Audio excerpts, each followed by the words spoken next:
Good morning, everyone. Today we continue the chapter Natural Resources. And this one is the last chapter and last topic. So, all of you listen here. So, what is the importance of the water cycle? So, you know that in your previous class, carbon cycle and nitrogen cycle. So, you know that here the water cycles means the molecular formula of water is H2O. In hydrogen atom, two atoms are present in hydrogen and one atoms are present in oxygen. So, the molecular formula of water is H2O. So, water is very important to all living organisms. You know that. So, organisms does not live without water. So, let us see the wonderful cycle, the water cycle. So, when water bodies are heated during the day, a large amount of water evaporates and rises up. ನೋಡಿ ಎಷ್ಟು ಚೆನ್ನಾಗಿ ಹೇಳಿದ್ದಾರೆ ಇಲ್ಲಿ. When water bodies ಅಂದರೆ seas, oceans, rivers, lakes, ponds, pools ಇವೆಲ್ಲವೂ ಕೂಡ ಸಮುದ್ರ ಆಗಿರ್ಬೋದು, ಸಮುದ್ರ ಸರೋವರಗಳಾಗಿರ್ಬೋದು, ನದಿಗಳಾಗಿರ್ಬೋದು, ಸೊ ಕೆನಾಲ್ಸ್ಗಳಾಗಿರ್ಬೋದು. ಸೊ ಇವೆಲ್ಲ ನೀರು ಏನಾಗುತ್ತೆ ಅಂದರೆ ಬೆಳಗಿನ ಹೊತ್ತು ಸೂರ್ಯನ ಒಂದು ಶಾಖದಿಂದ ಎಲ್ಲ ನೀರನ್ನು ಏನಾಗುತ್ತೆ ಎವಾಪರೇಷನ್ ಆಗ್ತಕ್ಕಂತಹದನ್ನು ನಾವು ಅನುಭವಿಸ್ತೀವಿ. So some water vapor also get into the atmosphere due to biological activities like transpiration and respiration. ಅಷ್ಟೇ ಅಲ್ಲ, ಮತ್ತು ಸ್ವಲ್ಪ ನೀರನ್ನು ಏನಾಗುತ್ತೆ ಅಂದರೆ ಒಂದು ಬಯಾಲಜಿಕಲ್ ಆ್ಯಕ್ಟಿವಿಟೀಸಿನ ಮೂಲಕ ಜೈವಿಕ ಒಂದು ಆ್ಯಕ್ಟಿವಿಟೀಸ್ಗಳ ಮೂಲಕ ಏನಾಗುತ್ತೆ ಆ ನೀರನ್ನು ಆವಿಯಾಗುತ್ತೆ ಮತ್ತು ಅದನ್ನು ನಾವು ಏನು ಉಸಿರಾಡ್ತೀವೋ ಆ ಉಸಿರಾಡೋದ ಮೂಲಕನೂ ಕೂಡ ಏನಾಗುತ್ತೆ ನೀರನ್ನು ಆವಿ ಆಗ್ತಕ್ಕಂತಹದನ್ನು ನಾವು ನೋಡ್ತೀವಿ. So as the water vaporizes, it cools and condenses to form a tiny droplets of water. So ಆ ಆವಿಯಾಗಿರ್ತಕ್ಕಂತಹ ಏನು ನೀರನ್ನು ಇರುತ್ತೋ ವಾಟರ್ ಬಾಡೀಸಲ್ಲಿ ಇರ್ತಕ್ಕಂಥ ಸೀಸಲ್ಲಿ, ಸಮುದ್ರಗಳಲ್ಲಿ, ನದಿಗಳಲ್ಲಿ, ಪಾಂಡ್ಸ್ಗಳಲ್ಲಿ, ರಿವರ್ಸ್ಗಳಲ್ಲಿ, ಲೇಕ್ಸ್ಗಳಲ್ಲಿ ಇರ್ತಕ್ಕಂತಹ ನೀರನ್ನು ಏನಿರುತ್ತೋ ಅದನ್ನು ಆವಿಯಾಗುತ್ತೆ.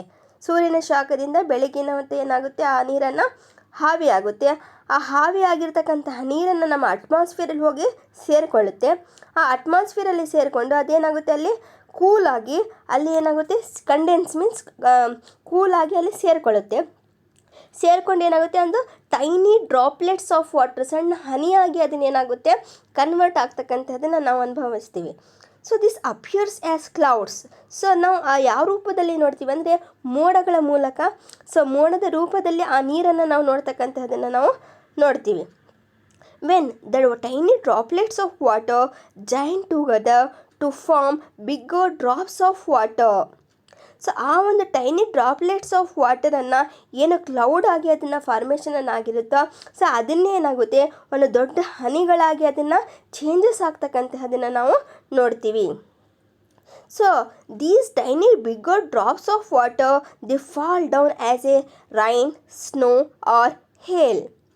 ಸೊ ಅದೇ ನೀರನ್ನು ಏನಾಗುತ್ತೆ ಅಂದರೆ ನಮ್ಮ ಭೂಮಿಯ ಮೇಲೆ ಮಳೆಯ ಮೂಲಕ, ಹಿಮಗಳ ಮೂಲಕ ಏನಾಗುತ್ತೆ ಭೂಮಿಯ ಮೇಲೆ ಬೀಳ್ತಕ್ಕಂತಹದನ್ನು ನಾವು ನೋಡ್ತೀವಿ. ನಿಮಗೆ ಗೊತ್ತು ಹಿಮಾಲಯನ್ ರೀಜನ್ ಅಂತಕ್ಕಂಥದ್ದನ್ನು, ಹಿಮಾಲಯ ಗುಡ್ಡ ಕೂಡ ನಿಮಗೆ ಗೊತ್ತಿರ್ಬೋದು. ಅಲ್ಲಿ ಸ್ನೋವನ್ನು ಬೀಳುತ್ತೆ.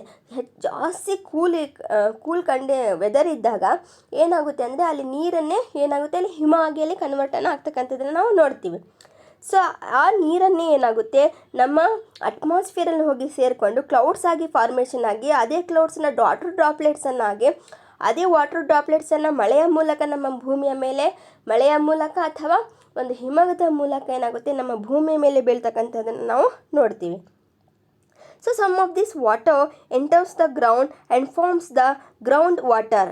ಅಷ್ಟೇ ಅಲ್ಲ, ಮತ್ತು ಸ್ವಲ್ಪ ನೀರನ್ನು ಏನಾಗುತ್ತೆ ಅಂದರೆ ನಾವು ಏನು ಬೋರ್ ನೀರು ಅಂತ ಹೇಳ್ತೀವಲ್ಲ, ಸೊ ಆ ಥರ ಏನಾಗುತ್ತೆ ಅಂದರೆ ಗ್ರೌಂಡ್ ವಾಟರ್ ಅಥವಾ ಗ್ರೌಂಡ್ ಫಾರ್ಮಲ್ಲಿ ಅದನ್ನು ನೀರನ್ನು ಹೋಗಿ ಸೇರ್ಕೊಳ್ತಕ್ಕಂಥದ್ದನ್ನು ನಾವು ನೋಡ್ತೀವಿ.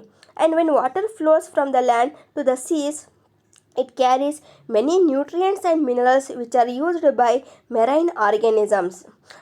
ಏನು ನೀರನ್ನು ಮಳೆಯ ಮೂಲಕ ಬೀಳಿರ್ತಕ್ಕಂಥ ಏನು ನೀರನ್ನು ಇರುತ್ತೋ ನಮ್ಮ ಭೂಮಿಯಲ್ಲಿ ಬಿದ್ದಾಗ ಆ ಭೂಮಿಯ ಅಂದರೆ ನಮ್ಮ ಸಾಯಿಲಲ್ಲಿ ಮಣ್ಣಿನಲ್ಲಿರ್ತಕ್ಕಂತಹ ಮಿನರಲ್ಸನ್ನು ಆ ನೀರಲ್ಲಿ ಸೇರಿಕೊಂಡು ಆ ನೀರನ್ನು ಏನಾಗುತ್ತೆ ಮತ್ತೆ ಸಮುದ್ರದಲ್ಲಿ ಅಥವಾ ನದಿಗಳಲ್ಲಿ, ಪಾಂಡ್ಸ್ಗಳಲ್ಲಿ, ಪೂಲ್ಸ್ಗಳಲ್ಲಿ, ಲೇಕ್ಸ್ಗಳಲ್ಲಿ ಏನಾಗುತ್ತೆ ಅದನ್ನು ಫ್ಲೋ ಆಗುತ್ತೆ.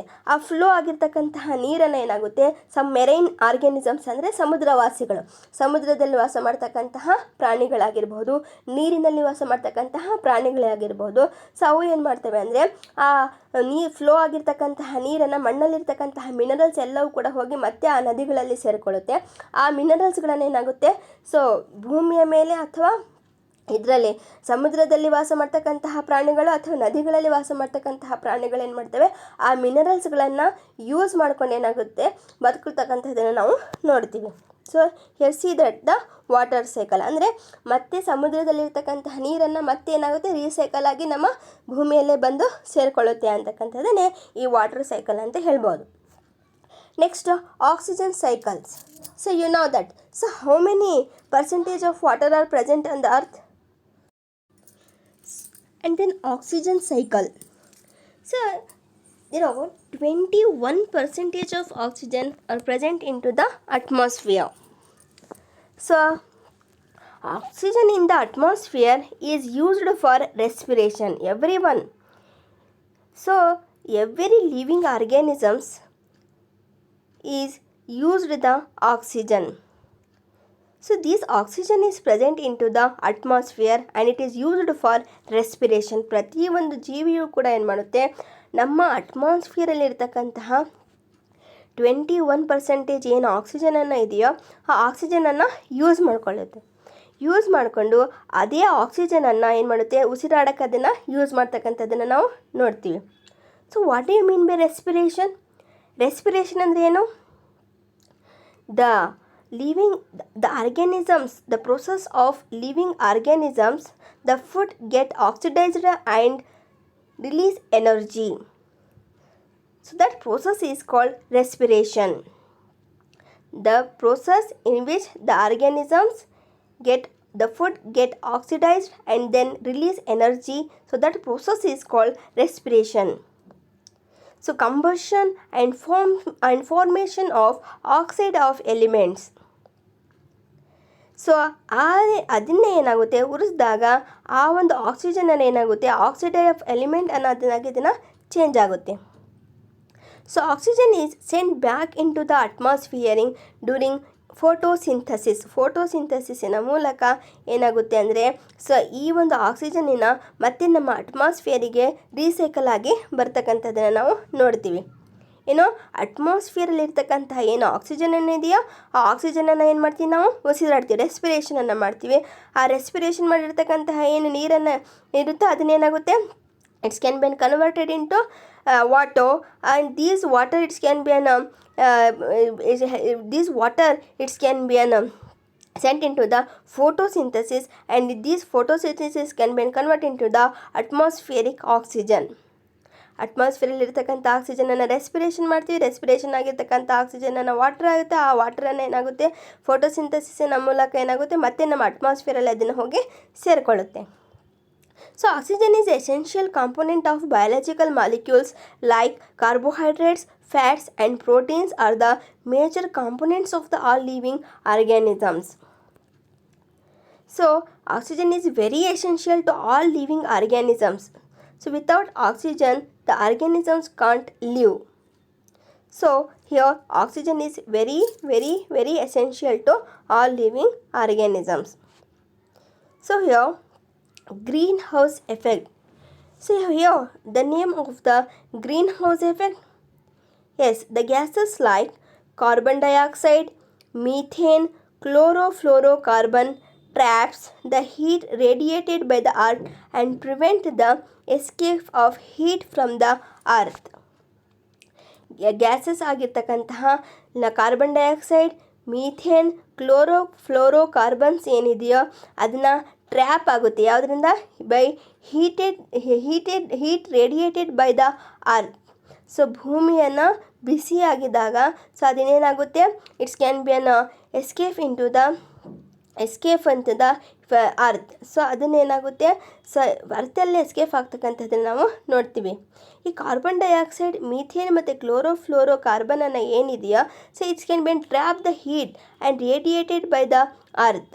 ಸೊ ಇದನ್ನೇನಾಗುತ್ತೆ ಅಂದರೆ ನಮ್ಮ ಭೂಮಿಯನ್ನು ಆದಷ್ಟು ಬಿಸಿಯಾಗಿದ್ದಾಗ ಸೊ ಈ ಒಂದು ಪಾಯ್ಸನಸ್ ಆಗಿರ್ತಕ್ಕಂತಹ ಕಾರ್ಬನ್ ಡೈಆಕ್ಸೈಡ್, ಮೀಥೇನ್ ಮತ್ತು ಕ್ಲೋರೋಫ್ಲೋರೋ ಕಾರ್ಬನ್ ಅಂತಕ್ಕಂತಹ ಗ್ಯಾಸಸನ್ನು ರಿಲೀಸ್ ಆಗುತ್ತೆ. ಆ ರಿಲೀಸ್ ಆಗಿರ್ತಕ್ಕಂತಹ ಏನು ಗ್ಯಾಸಸನ್ನು ಇದೆಯೋ ಸೊ ಆ ಒಂದು ಗ್ಯಾಸಸನ್ನು ಪ್ರಿವೆನ್ಷನನ್ನು ಆಗೋಕ್ಕೆ escape of heat from the earth ಅಂತಂದು ಇಲ್ಲಿ ಹೇಳ್ಬೋದು.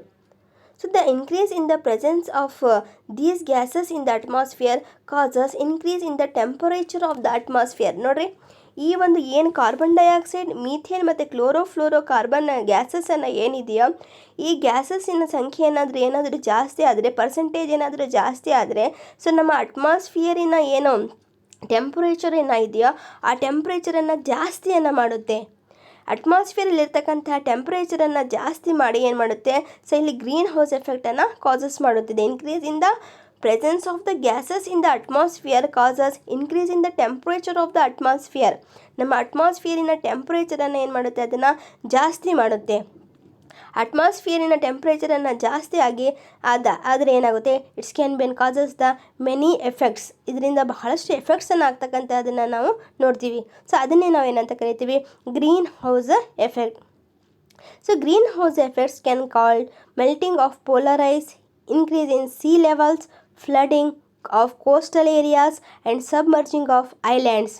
ಸೊ ಈ ಒಂದು ಗ್ರೀನ್ ಹೌಸ್ ಎಫೆಕ್ಟ್ಸ್ ಏನೇನು ಕಾಸ್ ಮಾಡುತ್ತಪ್ಪ ಅಂದರೆ ಮೆಲ್ಟಿಂಗ್ ಆಫ್ ಪೋಲಾರ್ ಐಸ್, ಹಿಮಗಳನ್ನೆಲ್ಲವೂ ಕೂಡ ಏನು ಮಾಡುತ್ತೆ, ನೀರಾಗಿ ಅದನ್ನು ಮೆಲ್ಟ್ ಮಾಡುತ್ತೆ. So increase in the sea levels, ಸಮುದ್ರದ ಅಲೆಗಳನ್ನು ಏನಾಗುತ್ತೆ ಇನ್ನೂ ಜಾಸ್ತಿಯಾಗಿ ಅದನ್ನು ಮಾಡುತ್ತೆ. ಫ್ಲಡ್ ಮಾಡುತ್ತೆ, ಭೂಕಂಪ ಅದು ಇದು ಅಂತ ನಾವು ಏನು ಹೇಳ್ತೀವೋ so flooding of coastal areas ಮಾಡುತ್ತೆ and submerging of islands. These are all it's can been causes into the greenhouse effects. ಇದರಿಂದ ಎಲ್ಲ ಕೂಡ ಏನಾಗುತ್ತೆ, ಒಂದು ಗ್ರೀನ್ ಹೌಸ್ ಎಫೆಕ್ಟ್ ಆಗ್ತಕ್ಕಂಥದ್ದನ್ನು ನಾವು ನೋಡ್ತೀವಿ. Next, ozone layer. So all of you know that the ozone layer. So where is it present? It is present into the stratosphere layer. So ozone molecule contains the 3 atoms of oxygen. Ozone molecule ಎಷ್ಟು atoms of ಆಕ್ಸಿಜನನ್ನು contain ಮಾಡಿದೆ, 3 molecules of ಆಕ್ಸಿಜನನ್ನು contain ಮಾಡಿದೆ. ನಾವು ಉಸಿರಾಡ್ತಕ್ಕಂತಹ ಗಾಳಿ ಎಷ್ಟಿರುತ್ತೆ, O2, 2 atoms of oxygen it's can B contained it. So this oxygen respiration will be takes place. But here ozone molecule contains the 3 atoms of oxygen. So it is present in the upper layer of the atmosphere. So ಇದನ್ನು ಎಲ್ಲಿರುತ್ತೆ ಅಂದರೆ ನಮ್ಮ ಅಟ್ಮಾಸ್ಫಿಯರಿನ ಮೇಲೆ ಭಾಗದಲ್ಲಿ ಥಿನ್ನಾಗಿ ಇರತಕ್ಕಂತಹದನ್ನು ನಾವು ನೋಡ್ತೀವಿ. It is A poisonous gas. ಇದು ಬಹಳಷ್ಟು ವಿಷಕಾರಿಯಾಗಿರ್ತಕ್ಕಂತಹ ಅನಿಲ. So it protects the earth from the harmful ultraviolet radiations from the sun, which is harmful for living organisms. ಈ ಲೇಯರನ್ನು ಏನು ಮಾಡುತ್ತೆ ಅಂದರೆ ಸೊ ತೆಳುವಾಗಿ ಏನು ಮಾಡುತ್ತೆ, ನಮ್ಮ ಅಟ್ಮಾಸ್ಫಿಯರಲ್ಲಿ ಅದನ್ನು ಕವರ್ಡ್ ಆಗಿದೆ. ಸೊ ಇದನ್ನು ಹಾರ್ಮ್ಫುಲ್ ಆಗಿರ್ತಕ್ಕಂತಹ ಏನು ಅಲ್ಟ್ರಾವೈಲೆಟ್ ರೇಡಿಯೇಷನ್ಸನ್ನು ಇದೆಯೋ ಆ ಒಂದು ಅಲ್ಟ್ರಾವೈಲೆಟ್ ರೇಡಿಯೇಷನ್ಸನ್ನು ಫಿಲ್ಟ್ರ್ ಮಾಡಿ ನಮ್ಮ ಭೂಮಿಯ ಮೇಲೆ ಕಳಿಸುತ್ತೆ. So it protects the earth. ನಮ್ಮ ಭೂಮಿಗೆ ಅದನ್ನು ಏನು ಮಾಡುತ್ತೆ, ಪ್ರೊಟೆಕ್ಷನನ್ನು ಕೊಡುತ್ತೆ. ಯಾವ ಥರ ಪ್ರೊಟೆಕ್ಷನ್ ಅಂತ ಕೊಡುತ್ತಪ್ಪ ಅಂದರೆ ಸೂರ್ಯನ ಮೂಲಕ ಬರ್ತಕ್ಕಂತಹ ಏನು ಒಂದು ಹಾರ್ಮ್ಫುಲ್ ರೇಡಿಯೇಷನ್ಸ್ಗಳನ್ನು ಇರುತ್ತೋ ಅದನ್ನು ಏನು ಮಾಡುತ್ತೆ, ಅದನ್ನು ಫಿಲ್ಟ್ರ್ ಮಾಡಿ ಏನು ಮಾಡುತ್ತೆ, ನಮ್ಮ ಭೂಮಿಗೆ ಅದನ್ನು ಭೂಮಿಯ ಮೇಲೆ ವಾಸ ಮಾಡ್ತಕ್ಕಂತಹ ಯಾವುದೇ ಜೀವಿಗಳಿಗೂ ಯಾವುದೇ ಆಗಿರ್ತಕ್ಕಂತಹ ಸೈಡ್ ಎಫೆಕ್ಟ್ಸನ್ನು ಆಗುವ ಹಾಗೆ ಅದನ್ನೇನು ಮಾಡುತ್ತೆ, ಆ ಒಂದು ಲೇಯರನ್ನು ನೋಡ್ಕೊಳ್ಳುತ್ತೆ. So it protects the earth. So ಇದನ್ನು ನಮ್ಮ ಭೂಮಿಯನ್ನು ಕೂಡ ಏನು ಮಾಡುತ್ತೆ, ಪ್ರೊಟೆಕ್ಷನ್ ಮಾಡುತ್ತೆ. ಅಷ್ಟೇ ಅಲ್ಲ, ಭೂಮಿಯ ಮೇಲೆ ವಾಸ ಮಾಡ್ತಕ್ಕಂತಹ ಜೀವಿಗಳಿಗೂ ಅದನ್ನು ಪ್ರೊಟೆಕ್ಟ್ ಮಾಡುತ್ತೆ. So the ozone layer is being damaged by carbon compounds like chlorofluorocarbons. ನೀವು ಕೇಳಿರ್ಬೋದು ಇವಾಗ ಏನಾಗ್ತಾ ಇದೆ, ಓಝೋನ್ ಲೇಯರನ್ನು ಡ್ಯಾಮೇಜ್ ಆಗಿದೆ ಆಲ್ರೆಡಿ ಅಂತಂದು. ಸೊ ಈ ಒಂದು ಓಝೋನ್ ಲೇಯರನ್ನು ಯಾವುದರಿಂದ ಡ್ಯಾಮೇಜ್ ಆಗಿದೆಯಪ್ಪ ಅಂದರೆ ಈ ಕಾರ್ಬನ್ ಕಾಂಪೌಂಡ್ಸ್ ಆಗಿರ್ತಕ್ಕಂತಹ ಕ್ಲೋರೋಫ್ಲೋರೋಕಾರ್ಬನ್ಸ್. ಈ ಕ್ಲೋರೋಫ್ಲೋರೋಕಾರ್ಬನ್ಸ್ ಅಂದರೆ ರೆಫ್ರಿಜರೇಟರ್ಸ್, ಇದು ಏನು ಇವಾಗ ಯೂಸ್ ಮಾಡ್ತಕ್ಕಂತಹ ರೆಫ್ರಿಜಿರೇಟರ್ಸ್ ಆಗಿರಬಹುದು, ಮತ್ತು ಪರ್ಫ್ಯೂಮ್ಸ್ಗೆ ಯೂಸ್ ಮಾಡ್ತಕ್ಕಂತಹ ಬಾಟಲ್ಸ್ಗಳಾಗಿರ್ಬೋದು, ಇವೆಲ್ಲವೂ ಕೂಡ ಯಾವುದರಿಂದ ಮಾಡ್ತಿದ್ದಾವಪ್ಪ ಅಂದರೆ ಕ್ಲೋರೋಫ್ಲೋರೋ ಕಾರ್ಬನ್ಸಿಂದ ಅದನ್ನು ಮಾಡ್ತಾ ಇದ್ದಾರೆ. ಸೊ ಈ ಕ್ಲೋರೋಫ್ಲೋರೋ ಕಾರ್ಬನನ್ನು ಎಲ್ಲಿ ಇಂಡಸ್ಟ್ರೀಸ್ಗಳಲ್ಲಿ ಅದನ್ನು ಯೂಸ್ ಮಾಡ್ತಿದ್ದೀವೋ, ಸೊ ಆ ಒಂದು ಇಂಡಸ್ಟ್ರೀಸಿಂದ ಬರ್ತಕ್ಕಂತಹ ಏನು ಹೊಗೆಯನ್ನು ಇದೆಯೋ ಸಲ್ಫರ್ ಡೈಆಕ್ಸೈಡ್ ಮತ್ತು ನೈಟ್ರೋಜನ್ ಡೈಆಕ್ಸೈಡ್ ಅಂತಕ್ಕಂಥ ಒಂದು ಪಾಯ್ಸನಸ್ ಗ್ಯಾಸಿನ ಮೂಲಕ ಮತ್ತು ಕ್ಲೋರೋಫ್ಲೋರೋ ಕಾರ್ಬನ್ ಅಂತಕ್ಕಂತಹದನ್ನು ಒಂದು ಪ್ಲಾಸ್ಟಿಕ್ಕಿನ ಮೂಲಕ ಏನಾಗ್ತಾ ಇದೆ ಅಂದರೆ ನಮ್ಮ ಅಟ್ಮಾಸ್ಫಿಯರಲ್ಲಿ ಪಲ್ಯೂಷನನ್ನು ಜಾಸ್ತಿಯಾಗಿ, ಸೊ ಆ ಒಂದು ಪಲ್ಯೂಷನಿಂದ ಈ ಓಝೋನ್ ಲೇಯರಿಗೆ ಏನಾಗ್ತಾ ಇದೆ, ಎಫೆಕ್ಟನ್ನು ಆಗ್ತಾ ಇದೆ. So today it's gets damage, ಇವಾಗ ಇದನ್ನು ಡ್ಯಾಮೇಜು ಕೂಡ ಆಗಿದೆ. So it prevents the damage to the ozone layer. So the use of chlorocarbon is being reduced. ನಾವು ಇದನ್ನು ಏನು ಮಾಡಬಹುದು, ಹರಿದು ಹೋಗಿರ್ತಕ್ಕಂತಹ ಓಝೋನ್ ಲೇಯರ್ ಅಥವಾ ಡ್ಯಾಮೇಜ್ ಆಗಿರ್ತಕ್ಕಂಥ ಓಝೋನ್ ಲೇಯರ್ ಆಮೇಲೆಲ್ಲ ಮತ್ತೆ ನಾವು ರೀಕವರ್ ಮಾಡ್ತೀವಿ ಅಂದರೆ ಸಾಧ್ಯ ಇಲ್ಲ. ಬಟ್ ಆದರೆ ಆ ಡ್ಯಾಮೇಜ್ ಆಗಿರ್ತಕ್ಕಂಥ ಓಝೋನ್ ಲೇಯರ್ ಇನ್ನೂ ಜಾಸ್ತಿ ಡ್ಯಾಮೇಜನ್ನು ಆಗುವ ಹಾಗೆ ನಾವು ಏನು ಮಾಡಬಹುದು, ಅದನ್ನು ಪ್ರೊಟೆಕ್ಷನ್ನ ಮಾಡ್ಬೋದು. ಯಾವ ಥರ ಪ್ರೊಟೆಕ್ಟ್ ಮಾಡ್ಬೋದಪ್ಪ ಅಂದರೆ ಆದಷ್ಟು ಕ್ಲೋರೋಫ್ಲೋರೋ ಕಾರ್ಬನ್ಸಿಂದ ಮಾಡ್ತಕ್ಕಂತಹ ಏನು ಒಂದು ಪ್ರಾಡಕ್ಟ್ಸ್ಗಳನ್ನು ಇದ್ದಾವೋ ಆ ಒಂದು ಪ್ರಾಡಕ್ಟ್ಸನ್ನು ಏನು ಮಾಡಬೇಕು, ಅವಾಯ್ಡ್ ಮಾಡಬೇಕು, ಅದನ್ನು ನಿಲ್ಲಿಸಬೇಕು. ಆ ಒಂದು ಕ್ಲೋರೋಫ್ಲೋರೋ ಕಾರ್ಬನ್ಸಿಂದ ಮಾಡ್ತಕ್ಕಂತಹ ಏನು ಪ್ರಾಡಕ್ಟ್ಸ್ಗಳನ್ನು ನಾವು ನಿಲ್ಲಿಸಿದರೆ ಇಲ್ಲೇನಾಗುತ್ತೆ, ಆದಷ್ಟು ನಾವು ಓಝೋನ್ ಲೇಯರನ್ನು ಡ್ಯಾಮೇಜ್ ಆಗ್ತಕ್ಕಂಥದ್ದನ್ನು ಏನು ಮಾಡ್ಬೋದು, ಪ್ರೊಟೆಕ್ಷನನ್ನು ಮಾಡಬಹುದು.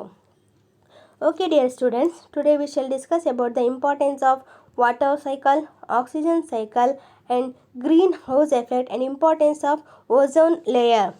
So this is the last class and the last one syllabus. Okay, thank you.